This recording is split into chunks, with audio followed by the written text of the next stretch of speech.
ناراضگی کا اظہار فرما رہے ہیں۔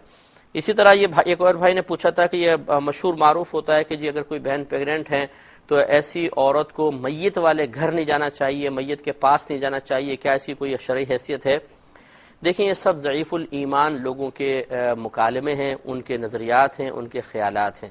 الحمدللہ ہم مسلمان ہیں اور مسلمان کا ایمان بڑا قوی ہونا چاہیے، اور یاد رکھیں کہ جب کسی چیز کی ممانعت اللہ تعالیٰ اور اس کے رسول کریم صلی اللہ علیہ وسلم کی جانب سے نہ آئے، اور ہمیں عقیدہ تقدیر بھی بتا دیا گیا کہ جو کچھ اگر تمہیں شر پہنچے گا، کوئی برائی پہنچے گی، تو اللہ تبارک و تعالیٰ کی اجازت سے ہی ہوگی، کہ اللہ تعالیٰ اس میں رکاوٹ نہیں ڈالے گا تو برائی ہم تک پہنچ جائے گی، اور اگر کوئی بھلائی ہم تک پہنچتی ہے تو اللہ تعالیٰ کے فضل و کرم سے ہی ہوتی ہے۔ اس کے علاوہ کوئی ہمیں نقصان نہیں پہنچا سکتا، اور اللہ تعالیٰ نہ چاہے تو کوئی ہمیں فائدہ نہیں پہنچا سکتا۔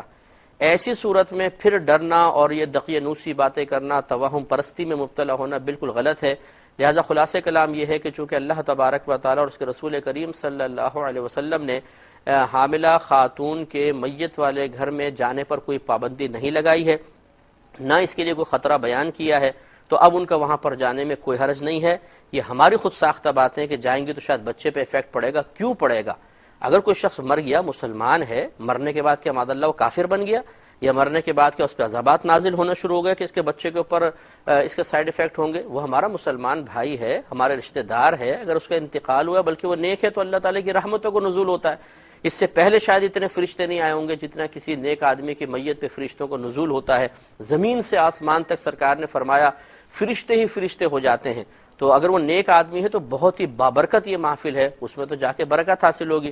لیکن پھر بھی خلاصہ کلام یہ ہے کہ شریعت نے تو اس بارے میں کوئی ممانعت نہیں کی، لیکن چونکہ یہ ضعیف الایمان لوگوں کے یہ نظریات ہیں تو اس میں ہم محتاط یہی کہتے ہیں کہ بہنیں وہاں جانے میں احتیاط کر لیں تو بہتر ہے۔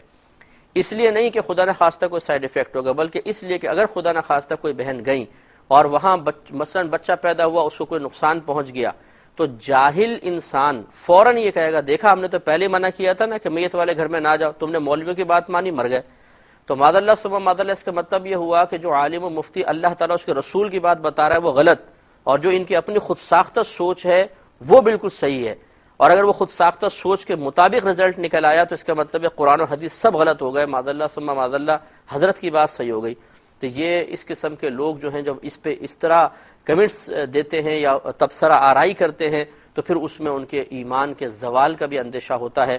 تو ہم یہی کہتے ہیں اگر آپ قوی الایمان ہیں کوئی پرواہ نہ کریں، کوئی نقصان نہیں ہوتا ہے، لیکن ضعیف الایمان ہے تو بھائی احتیاط کر لیجئے گا، ایسا نہ ہو کہ پھر آپ کا ضعیف الایمانی کی وجہ سے ایمان ضائع ہو جائے۔ ایک یہ بھائی نے فرمایا